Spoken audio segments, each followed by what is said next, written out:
Michael Williams is a top 30 visit. But I want to hit this because Bates' birthday was just the other day, and he asked, hey, can you guys cover this? So, listen, I seen the chat earlier. I know people don't like AI. I get it. I understand. It could be a very, very, very cool tool if you know how to use it. I'm still learning how to use it. And I literally, within 5 minutes, had an article put together for Bates when he asked about this. You guys have heard there's going to be some potential rule changes right here on the horizon. What are you laughing about? The face you picked for Goodell. Oh, yeah, you like that? Like he's just letting you know, man. The first one I had was actually Vince McMahon walking to the ring, but they have photoshopped Roger Goodell. Anyway, here we go. Exactly. The NFL is gearing up for its annual meeting from March 30th to April 1st, 2025, where team owners will vote on several rule change proposals outlined in an article from NFL Football Operations dated March 26, 2025. For a proposal to pass, it needs approval from 75% of the league's 32 clubs, which will be 24 votes. Here's a breakdown of the key changes. So these are some of the stuff that's being mentioned here. Permanent kickoff rule change. All right.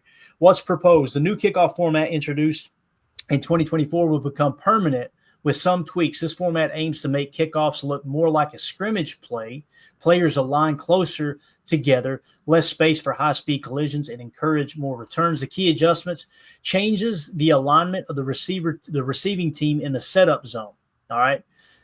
It says moves the touchback spot to the 35-yard line instead of the 30 if the ball lands in the end zone and is down there or goes out of bounds. So they're going to move it up to the 35 if this gets passed. Obviously, the goal here is to try to get them to return that football because many players were or many teams were just kind of kicking it in the end zone going, hey, we'll just let them have it at the 30 because they wanted to put the explosiveness back in the kick return game.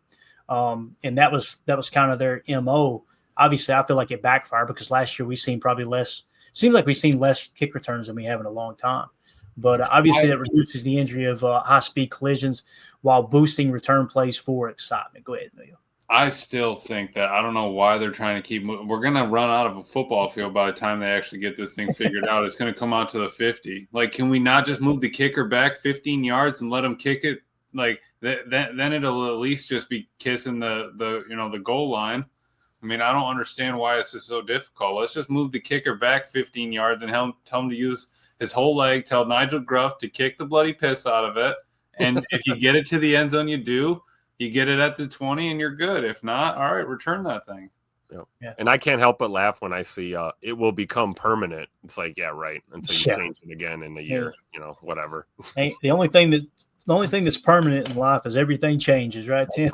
That's right. That was a little Tracy Lawrence for you there. You guys go look that up, all right? Time marches on, circa 1992. Emilio, how old were you in 92? I was not born. He was not even alive. You and I were like 10 years old running around the backyard playing football.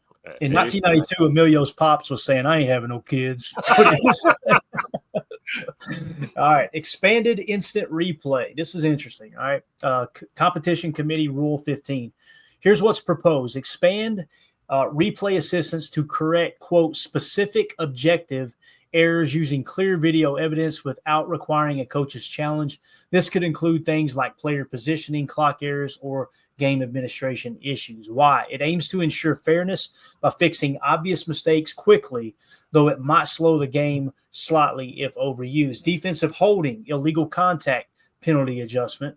What's proposed there is removes the automatic first down for these penalties, keeping the yardage penalty at 5 yards, but not gifting the offense a new set of downs. Why? Detroit is a bunch of pansies. Detroit argues the current rule is too harsh on defenses seeking competitive equity. They lead the league with 11 defensive holding calls in 2024. They led the league, so this might be self-interest too. So what do you think about those two rules there? Listen, when it comes to replay, whether it's penalties or not, just get the damn call right. I don't care, man. You know what I'm saying? That's how I feel about the replay. Like I never find myself watching a football game going, God, this is taking forever. I do find myself going, boy, they screwed that call up. Yeah. Yep. What's y'all's take on that? Tim? You guys know where I stand. I think they're fixated on convincing us they're trying to get it right, but I don't think they're interested in getting it right. I think they're interested in controlling the flow of the game. So whatever they got to do. I don't know. Little bit of sleight of hand there, Tim. Go ahead and look at the picture over here, and I'm just going to fix it over here on the other side. Yeah, and then we'll hear the officials saying, "Oh, we didn't have that camera angle." The one camera that would have showed us. We don't have access. Somehow to that. We don't have it, but you can get a picture after the game's over with, and you can zoom all the way in on your face at any point during the game. That's totally fine in the stands. They can find me in the stands. Right. With a daddy soda looking stupid, but we can't get the one image. All 22 cameras for the officials. Yeah, they can find Jacob hitting on a bartender up there. Behind the glass, behind 2 layers of glass in the atrium. I mean, unbelievable.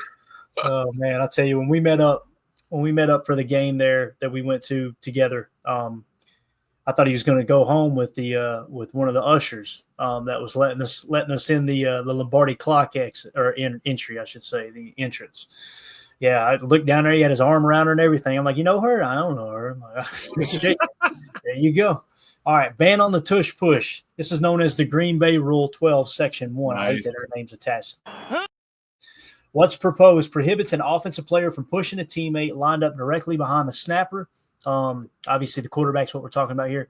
Right at the snap, this targets the Philadelphia Eagles' highly effective tush-push play on short yardage situations. Why? Green Bay wants to outlaw this play, possibly due to its dominance. Philly's used it to great success.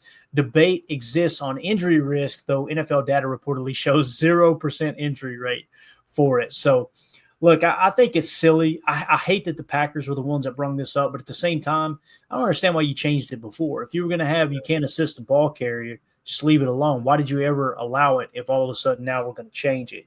So I don't know if it'll get changed, but what do you guys think about the tush push? Do you want it changed? Let me just ask you that. I would say that I don't know. The fact that you have to push them to get them across, I feel like it's an issue. I mean, when I run the QB sneak on college football, Clayton, the dude just takes it and dives right to the right of the center. That's all I ask him to do. The worst animation ever. Either. Yeah, I mean, it's obviously it would be leaning a lot more towards rugby at that point. Let's scrum it up and lock shoulders and kind of push it back and forth. But I get that you have to at least put it out there and try it.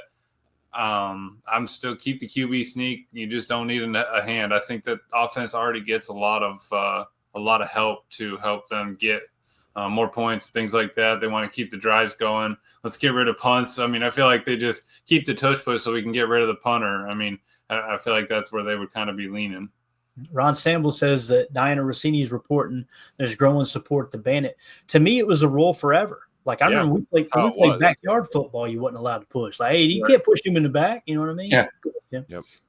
And we're not talking about end of a run, right? Like a guy gets, stood up and your old lineman's, giving him that little shove to get the extra yardage. We're talking about literally lining up by design. Snap. And pushing a guy. So, yeah, either you go back, a change would be going back to how it always has been. I believe that was mid-90s. That they changed that rule. Yeah. And forever it was like that, So Greg says it's currently legal. It was illegal. It was illegal. Right. So we'd be reverting back to kind of old school. I think that would be even better.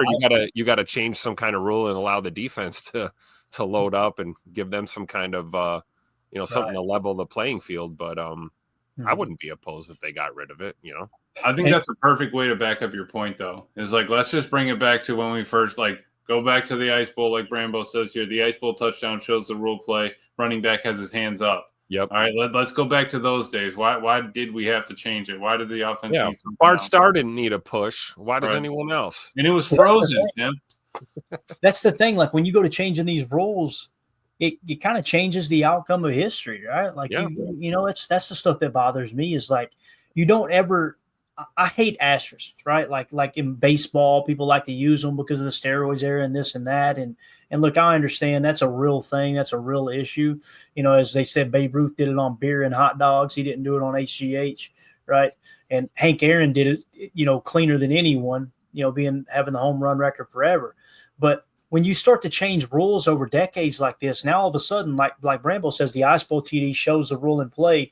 The running back has his hands up, and Blake B points out, it's Chuck Mersini in the Ice Bowl threw his arms up. People thought he was signaling touchdown, but he was actually saying hey, I'm not helping him, because he thought he was getting the ball on a wedge play, right? Yep. And obviously you guys know the story. Bart Starr held on to it there. Drew D says, I saw some non-Packers people talking about the rule change, and they thought the Packers wrote the rule change up very well. Like it. Nice stuff. So we'll see, man. We'll see what happens.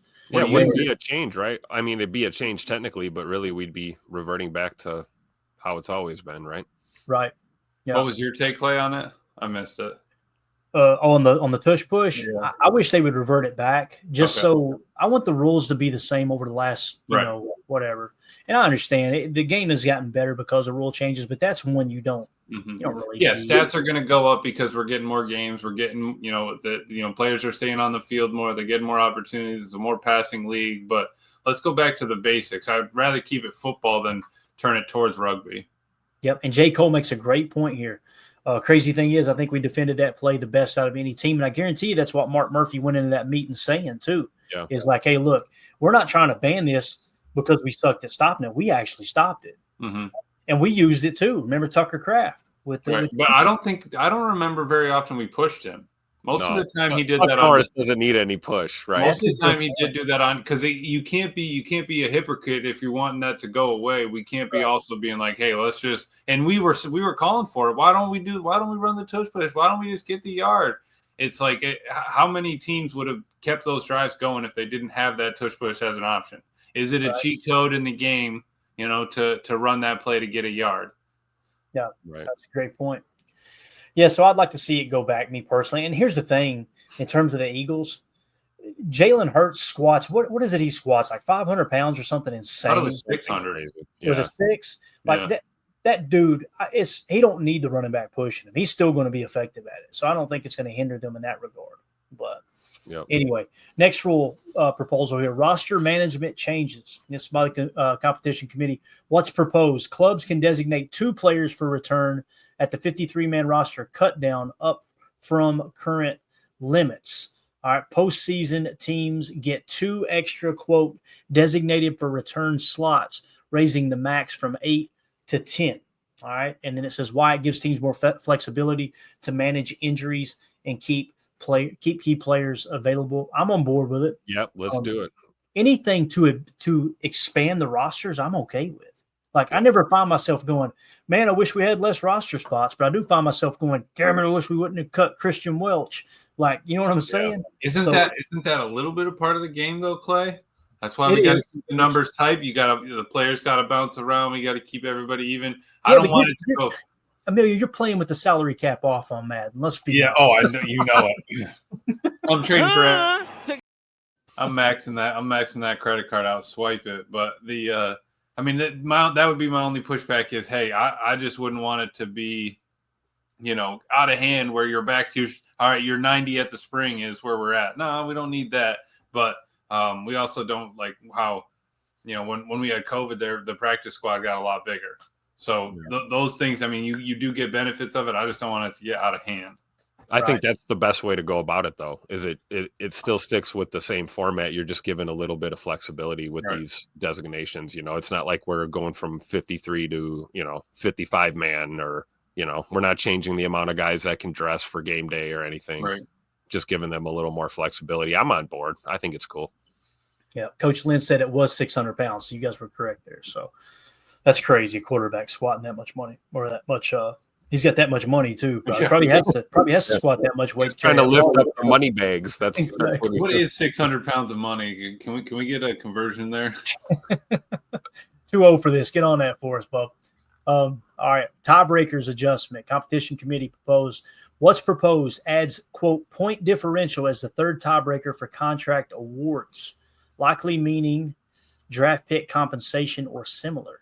What am I missing here? Why? Refines how ties are broken for administrative purposes, favoring teams with better scoring margin. Gotcha. So, like, if the teams both are 8 and 9, and then you go by, I think that's you go down the line of where they're breaking that tie. Got it. Okay. Good deal. Look, True D with the hard-hitting facts. 45,359 bills for 100 pounds. So let's times that by 6, gents. What would that be? I got to do it now. See, I got my attention. Do it on the calculator there. Emilio said that's a big number. 43,359. Yeah. What, Emilio? Oh, Times 6, right? 260,154. Okay, now how much does a dollar bill weigh? I don't know. I'm not a doctor. I can't do it. And we did math in hour 2. I like it. I haven't had a daddy soda this evening. I can't handle this tonight. Moving on. It's like doing a show with my sister's kids or something. It says, with voting just days away, these proposals could reshape the game's flow, strategy, and fairness. Whether you're a fan of more returns, fewer penalties, or keeping the tush push alive, the outcomes will set the tone for the 2025 season. What do you think? Any changes you'd love to see stick? Any parting thoughts there, gents? Anything? And again, shout out to United Bates, and again, happy belated birthday. He wanted to kind of great. Yeah, too. I'm glad he hit. Like, Bates should manage the show. I'm just saying. Bates is definitely PTA family Mount Rushmore for sure. No doubt about it. Yeah. So, any parting thoughts on that, gents, as we get ready to move on to the next topic? Appreciate him bringing it up.